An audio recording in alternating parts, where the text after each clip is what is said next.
Hi friends, நம்ம சிறடி கிஸ்ஸில் வந்து பார்த்திங்கன்னா அன்றைக்கி வந்து என்ன நடக்குதோ தான் பார்க்க போகிறோம். ஸோ பார்த்திங்கன்னா நம்ம மீனை வந்து சாப்பிட்டுருக்காங்க. அப்படி வந்து வாமிட் வர மாதிரி அவங்க இருக்காங்க. ஸோ வாமிட் வரதை பார்த்தோம்னா விஜய் வந்து நினைக்காங்க. ஸோ இவ தான் முதல் வாரிசு வந்து கொண்டு வந்துருவாள் என்னமான்ட்டு விஜய் ஒரு பக்கம் வந்து பயந்துட்டு இருக்காங்க பயங்கரமாக. அதுக்கப்புறம் பார்த்திங்கன்னா அவங்க பாட்டி அவங்க பாட்டி வந்து ஊரில் இருந்து கால் பண்ணுறாங்க. அருணாச்சலத்துக்கு கால் பண்ணி இந்த மாதிரி என்ன ஒரு முதல் வாரிசை கொண்டு வர சொல்லி நீ எவ்வளோ நாள் ஆச்சு, இப்போ வருஷ கணக்கு ஆகிக்கிட்டு இருக்காங்க. அவங்க வேலைன்னு வேலையே பார்த்துட்டு இருந்தால் எப்போ தான் அந்த வாரிசை வந்து பெற்று கொடுக்க போகிறாங்க அப்படின்ற மாதிரி வந்து அவங்க பாட்டி சொல்கிறாங்க.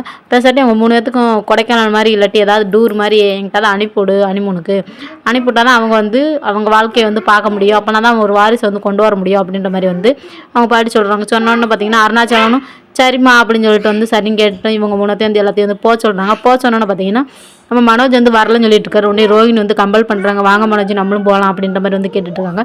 சரின்னு பார்த்திங்கன்னா நம்ம மனோஜ் விஜயாவுக்கு ஒரு பக்கம் பார்த்திங்கன்னா பயங்கரமாக பயம் வந்துருச்சு.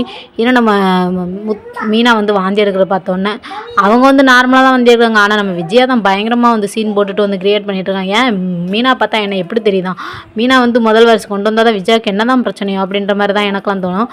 அதுக்கப்புறம் பார்த்திங்கன்னா நம்ம உண்மை வந்து என்ன நடக்க போகுதுன்னா நம்ம மீனா தான் வந்து கன்சீவ் ஆக போகிறாங்கன்னு தான் நான் நினைக்கிறேன். ஸோ நீங்கள் வந்து என்ன நினைக்கிறீங்க அப்படின்னு வந்து கமெண்ட்டில் சொல்லிடுங்க. ஸோ அடுத்து இந்த வீடியோ பிடிச்சிருந்துச்சுன்னா அடுத்து என்னென்ன பண்ணலாம், அடுத்தடுத்து என்னென்ன வீடியோ வருதுன்னு அடுத்தடுத்து பார்க்கலாம். ஸோ ஓகே, இப்போ இந்த வீடியோ பிடிச்சிருந்துச்சுன்னா மறக்காம என்ன சொல்ல சப்ஸ்கிரைப் பண்ணி வச்சுக்கோங்க.